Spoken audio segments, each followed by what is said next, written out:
Hi, I'm Chantel Cohen, and I am here today with my wonderful goddaughter, Aarika.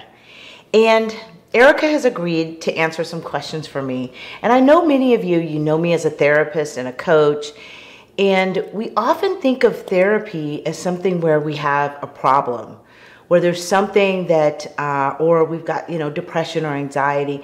But sometimes it's just about self-exploration. It's about self-discovery, knowing a little bit more about yourself.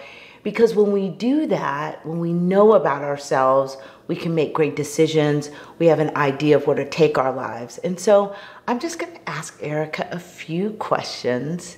And I want you in the audience to think about how would you answer this question? And how would it impact your life if you did something different?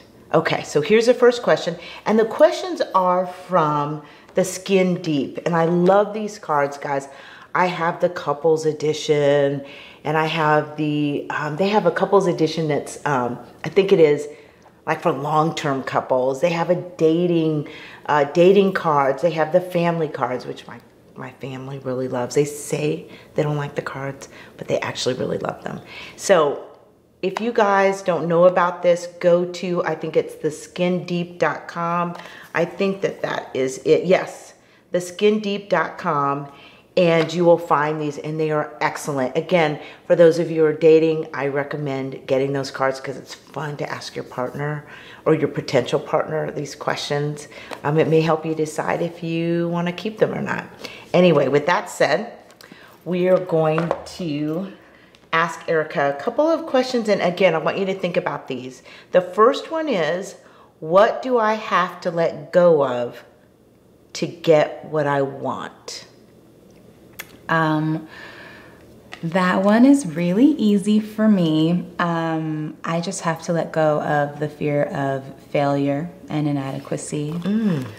I know that's something that I've been dealing with for a really long time. I'm such a perfectionist, and that definitely extends into my personal life, my professional life.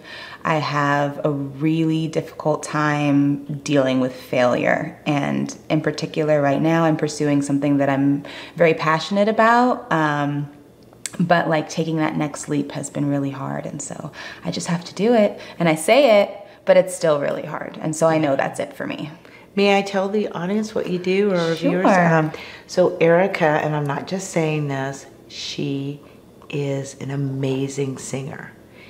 And so you can see how putting yourself out there and going for what you want in an industry that is unkind, to say the least, it can be very unkind, can be difficult, but I imagine that we all have things that are holding us back.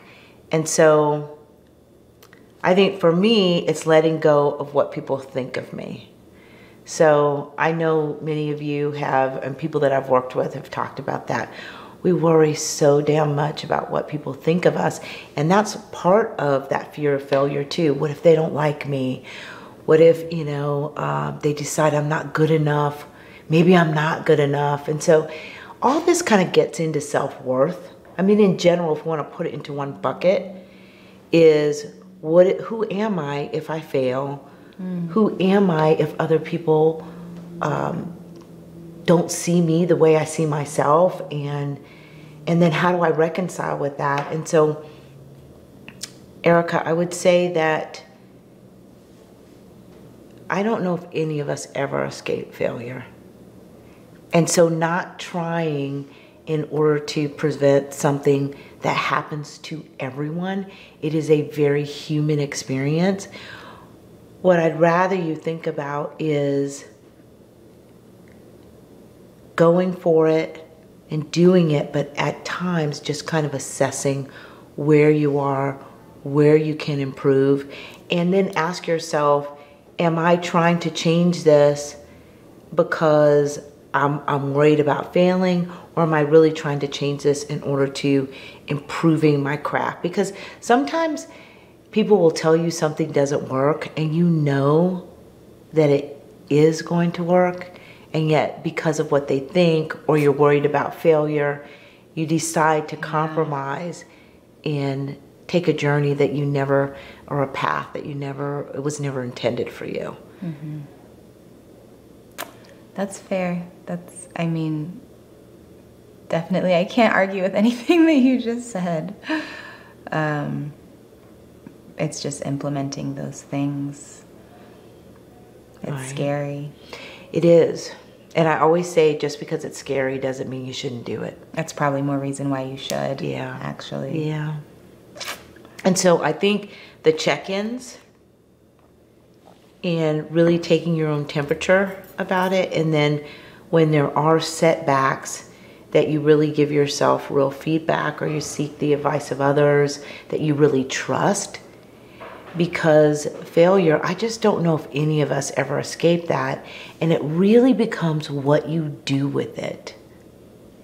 And so you guys have heard me, and my cameraman, who's like my hype man, he's behind the camera, he's gonna know this story. I always talk about Magic Johnson and how I think that had he not come out and said he had HIV, he kind of did the hard thing. And it really wasn't about success or failure, but it was really more about what people would think of him. And I truly believe that he wouldn't be here with us if he hadn't, taken that leap and said, I don't care what people think, I have to speak my truth. And because of it, there have been so many communities of color that have been blessed with Magic Johnson's, enterprises and the businesses that he's put into place. And so failure, worried about what people think, it can really be an impediment for us to really stepping into ourselves. So just take the temperature, and when you do inevitably fail, which we all do, just ask yourselves the questions, what can I do better? How can I make sure that I don't wind up here again? Yeah. What are your thoughts? I just am giggling a little bit, because even hearing you say we all fail, I'm like cringing, like, no, not no possible. Failure. But I know that what you're saying is true. And I mean, that's helpful. I feel like maybe having more conversations with myself. I don't really do a lot of that. And so the check-ins, I think, apply there. I kind of just, I have my close circle of friends and people that I know I can trust and talk to about these kind of things. And then, like you and people who give me good advice, and I can say all I want, like, yeah, that's great.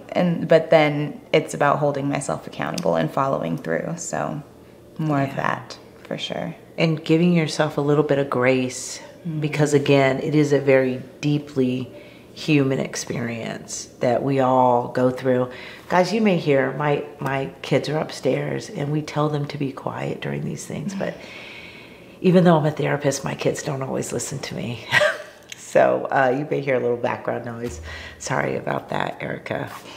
But yeah, I think it's really important what you're saying. And it's one thing to hear me say, well, do the check-in, but it's another thing to actually do it. And so journaling can help a lot.